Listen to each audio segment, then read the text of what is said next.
Seperti halnya orang dewasa, ternyata anak-anak juga bisa mengalami gangguan ginjal dan infeksi saluran kemih.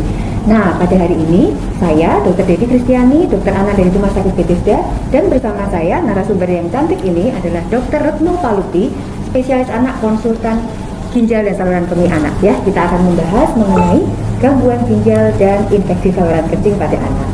Nah, dokter, masyarakat sering menganggap nih bahwa anak itu kan organnya masih bagus ya, istilahnya masih belum ada gangguan begitu ya. Nah, tapi ternyata ada juga ya dok gangguan ginjal dan infeksi saluran kemih pada anak ya, bisa ya dok? Iya, betul.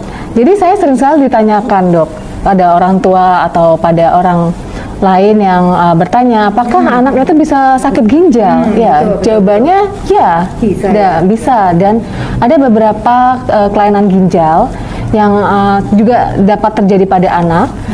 Contohnya misalnya kelainan bawaan, dok ya. Misalnya kita sebutnya itu congenital anatomy kidney urinary tract ya. Jadi cakut dari dalam kandungan itu memang sudah ada kelainan ya. Iya betul. Ya? Dari kandungan, dari dia sebelum di kandungan ya ada gangguan masalah. Kemudian dia lahir ada kelainan ginjal. Misalnya contohnya ginjalnya cuma satu, gitu. Harusnya ginjal kita ginjal dua. Kiri ya. Ini cuma satu ginjal. Atau misalnya dia ada pembengkakan yang bisa disebabkan karena memang dari sananya gitu ada pembengkakan atau ada suatu hambatan yang menyebabkan pembengkakan ginjal itu. Nah ini menarik dok, berarti ada juga faktor kongenital ya, atau dari dalam kandungan masalah ya. Betul. Terus apa lagi dok kira-kira penyebab anak bisa mengalami gangguan ginjal selain yang tadi? Ya selain ke penyakit bawaan bisa juga misalnya karena pembuluh darah di ginjalnya dok. Kita sebutnya glomerulonefritis ya, atau yang umum juga karena pembuluh darah itu misalnya sindrom nefrotik. Ya. Sindrom nefrotik pada anak cukup banyak datang ke kami, ke dokter ginjal untuk bisa diterapi atau di tata laksana selanjutnya. Kalau infeksi bisa nggak dok? Infeksi bisa, betul. Bisa juga, ya? Yang paling umum dijumpai adalah infeksi saluran kencing atau saluran kemih ya. Nah itu ya, jadi berarti SK itu bukan hanya pada orang dewasa ya, bayi dan anak pun betul. Iya betul. Bahkan bisa penanda bahwa dia ada kelainan bawaan. Jadi kalau misalnya anak ini ada ISK berulang, kenapa ini ya? Kemudian tumbuhnya tidak bagus ya, perkembangannya kurang baik. Ini bisa jadi adalah salah satu tanda ada kelainan bawaan ya. Yang menyebabkan faktor resiko ISK yang berulang. Gitu. Nah dok, ini jadi penting nih, orang tua harus tahu kan ya. Kan saya itu harus curiga bahwa anak saya ini mengalami gangguan ginjal atau saluran kemih nih dok. Mungkin tanda-tanda awalnya apa dokter Eno? Iya, jadi tanda-tanda awalnya kadang tidak terlihat dokter Devi karena di ginjal itu sel-selnya yang kita sebut nefron ya, saluran-saluran di ginjal yang kita sebut nefron itu jumlahnya banyak sekali, ada jutaan ya di dalam ginjal kita, sehingga kadang-kadang tidak terlalu terlihat. Misalnya ada pucat tapi tidak terlalu kelihatan pucat, atau lemas ini bisa tidak terlalu tampak. Namun perlu diwaspadai ketika misalnya dia mengalami pucat ya, mulai tampak kok lemes sekali anak saya, tidak melakukan aktivitas seperti biasanya, nampak lemah lesu. Kemudian apalagi ketika kencingnya mulai berkurang ya, dari mulai biasanya ya, daripada frekuensi atau volume yang biasanya dia mulai berkurang, itu salah satu tanda gejala. Jadi biasanya kalau misalnya kencingnya itu 6 kali sehari gitu ya, ini kok berkurang hanya sedikit. Ya betul. Tuh, ya hati-hati. Ya, kemudian misalnya dia ada bengkak, ya itu salah satu tanda juga ya. Orang dewasa ya dok? Betul. Bengkaknya dilihat di mana itu dok kalau anak-anak? Bengkak bisa misalnya ada di palpebra ya, kita sebut kelopak mata, betul. Atau kemudian ada di kaki.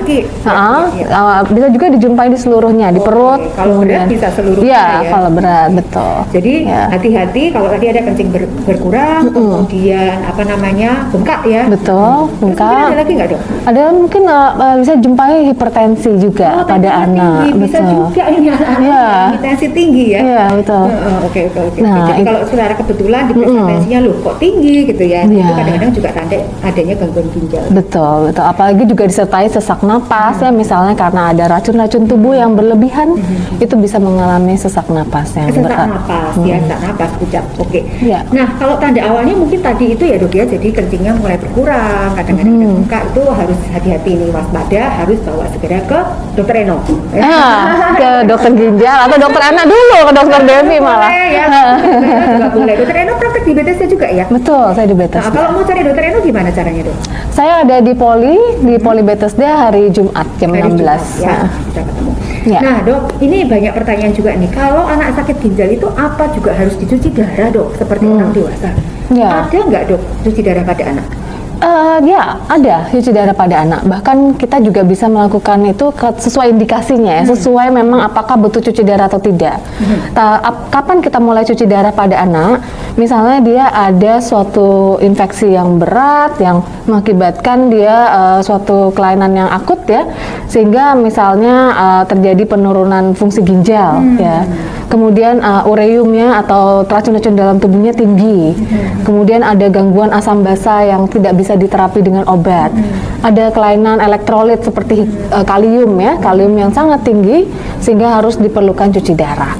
Itu umur berapa saja Dokter Devi? Umur berapa saja? Ya, Kan bayi pun bayi. juga ada yang membutuhkan cuci darah ya. Ya, bayi pun kita bisa melakukan cuci darah juga.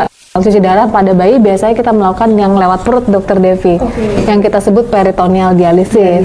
Ya, jadi itu sesuai indikasi atau sesuai kebutuhan anak yang Sesuai kebutuhannya. Ya. Jangan sampai harus cuci darah baru ketemu dokter ya dok. Ya. Harusnya sejak awal kita sudah bisa mendeteksi ya. Betul. Dokter, ini banyak nih mitos dan fakta di masyarakat. Mungkin sering ditanyakan ibu-ibu pasien ya dok. Apa ya. itu? Nomor satu dok, apakah ini mitos atau fakta? Oke. Karena sekarang berkaitan juga dengan obat sirup yang kemarin dilarang itu ya dok ya. Oh ya, siap. Nah, ada pertanyaan nih dok, kalau sering konsumsi obat, apa bisa membuat gangguan ginjal dok pada anak? Apakah kalau sering mengkonsumsi obat? Oke. Tentu saja obat itu ada dosisnya ya Dokter Devi, dan itu sudah disesuaikan dengan penelitian-penelitian ada, kemudian ketentuan-ketentuan dari BPOM dan sebagainya. Tentu saja kalau kita berikan sesuai dengan dosis dan kebutuhannya, itu tidak melebihi yang merusak ginjal ya, tidak membahayakan ginjal ya. Tapi hati-hati, harus rekomendasi dokter. Betul. Sesuai dengan indikasi. Tadi kata dokter Eno, Ya. kan dosisnya harus tepat Ya, kan? ya, tentu saja juga sesuai dengan ketentuan pemerintah ya. Obat-obat saja yang Betul. Sekarang bisa. masih ditambah lagi satu syarat, harus sudah dinyatakan aman oleh BPOM. Betul. ya, Nah, obat sirup itu ya. ya benar. Nah, oke. Kemudian lagi dok, apakah ini mitos atau fakta dok? Warna urin bisa menentukan kesehatan ginjal anak. Ya, oke. Warna urin bisa menentukan kesehatan ginjal anak. Misalnya kita pada kondisi-kondisi yang dehidrasi ya, Dokter Devi. Misalnya dia ada muntah yang berlebihan, kemudian ada infeksi yang berat ya, itu bisa kencingnya menjadi pekat, berubah warna ya. Yang kalau bagus, misalnya kita agak kuning cerah ya, itu baik. Kemudian misalnya pekat dan menjadi warna coklat, mungkin malah kalau coklat yang itu dia akhirnya ada kekurangan cairan tubuhnya. Cairan coklat. Ya, hati-hati ya, dok. Apalagi misalnya disertai ada warna lain Dokter Devi, contohnya warna merah. Merah. Nah, itu hati-hati. Merah, hati-hati ya. Ya. Itu ada darah ya dok. Iya betul, merah itu menandakan ada darah di kencingnya yang Bisa juga ya dok keluar darah ya. bisa. Dan itu bisa disebabkan oleh kelainan tadi yang saya sebut, pembuluh darah yang kita sebut glomerulus di dalam ginjalnya ya, ada kelainan pembuluh darah, atau mungkin di luar pembuluh darah seperti batu ginjal. Batu ginjal. Bisa juga anak kena batu Bisa, ginjal nih, dok. iya, batu ginjal pada anak Oke, bisa iya. dijumpai pada anak yang kecil pun ya, ber 7 bulan itu bisa juga. Menarik nih dok, batu ginjal nih. Biasanya penyebabnya apa dok? Ya, kalau pada anak mungkin berbeda dengan Orang dewasa. ya. Kalau pada dewasa mungkin karena tergantung diet ya. Iya. Tapi kalau pada anak dia memang sistem dari warisan, itu bisa juga warisan dari keluarga atau faktor-faktor metabolik yang lainnya. Jadi bisa juga dari bawaannya. Bawaannya memang cenderung menjadi batu ginjal. Betul, ya. Ya. Ya. Nah, dokter, ini ada lagi nih dok, satu dok, untuk mitos dan fakta nih dok, ini sering sekali nih, bahwa MPASI itu pada bayi tidak boleh ditambah garam, karena kalau ditambah garam nanti bisa menyebabkan gangguan ginjal pada anak. Oke. Ini satu fakta dok. Kalau di dewasa, WHO itu merekomendasi kita tidak boleh lebih dari 5 gram. Umur 5 tahun tidak boleh lebih dari 4 gram per hari ya. Memang harus menjaga betul garam-garaman. Ini penting ya dok, sebetulnya boleh ya kan, karena Ya. bayi kita kan sebenarnya sudah punya indera pengecap ya, Betul. kita sudah bisa merasakan. Betul. Kalau semua makanannya dibuat hambar, tanpa bumbu sama sekali, yang mereka nggak mau makan, nanti kita berhadapan dengan stunting ya dokter. Ya. Nah terakhir nih dok, bagaimana cara kita menjaga supaya anak kita itu ginjalnya sehat nih? Oke, ya itu pertanyaan yang bagus sekali dan penting ya. Sebagaimana juga kita ingin hidup sehat, Dr. Devi. Kita ingin hidup sehat artinya satu untuk saja diet atau makanan yang sehat dan seimbang. Karbohidrat, protein, lemak dan serat ya, dan cairan yang cukup. Cairan. Nah, tentu saja itu sesuai dengan sudah ada rekomendasi khusus ya, Dr. Devi, mungkin aktivitas yang baik ya, jangan sampai anak hanya duduk nonton TV atau main gadget. Jadi tetap harus aktif ya. Tentu saja dia harus Cukup aktif ya, dimana nanti bisa tidak terhindar dari obesitas ya. Betul, obesitas itu juga mengganggu ginjal. Iya, tentu saja obesitas ini juga masalah pada anak-anak. Kalau misalnya dia dibiarkan ya, Iya. tentu saja nanti ada penyakit hipertensi di masa depan atau gula, diabetes mellitus yang akan bisa terjadi pada anak-anak kita. Ya, anak harus aktif ya. Hmm. Dokter Diana, menarik sekali obrolan kita, tapi kita dibatasi oleh waktu, jadi mungkin kita harus sambung di lain waktu ya. Yes. Semoga bermanfaat dan semoga anak kita sehat selalu.